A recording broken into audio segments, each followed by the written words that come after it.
एक समय की बात है, एक छोटे से गांव में राम और सीता नाम के कपल रहते थे।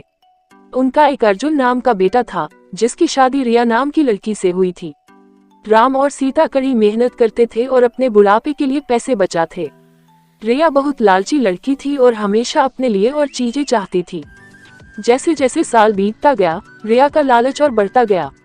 वो अपने पास रखे चीजों से कभी संतुष्ट नहीं रहती थी।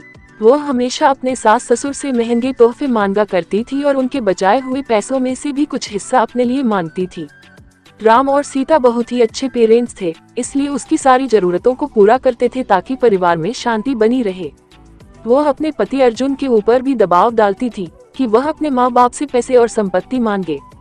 वो बहुत ज्यादा संपत्ति इकट्ठा करना चाहती थी, बिना किसी मेहनत के। एक दिन राम और सीता ने यह फैसला लिया कि वह रिया को सबक सिखाएंगे। वो उसे बुलाते हैं और बोलते हैं कि बेटा, हमें तुमसे कुछ जरूरी बातें करनी है।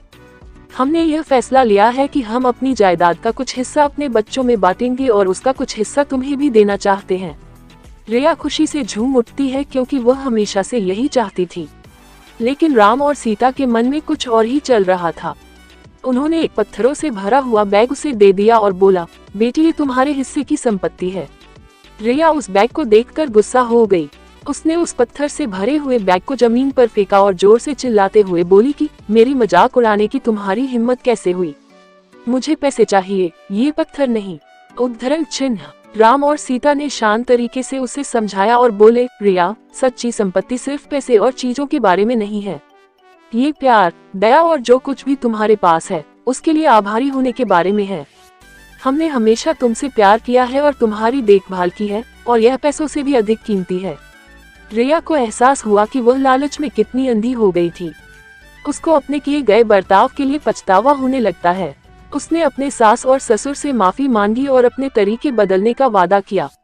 उस दिन के बाद से उसमें बदलाव आया और वह एक अच्छी बहू बन गई। रिया के बदलाव की बात पूरे गांव में फैल गई और सभी ने एक बेहतर इंसान बनने के लिए उसकी प्रशंसा की। रिया अपने परिवार का ख्याल रखते हुए और उनके बीच मिले प्यार के लिए आभारी होकर हमेशा खुश रहने लगी। सच्चा धन प्यार, दया और जो हमारे पास है उसके लिए आभारी होने से आता है, न कि हमेशा और अधिक चीजों की चाह रखने से।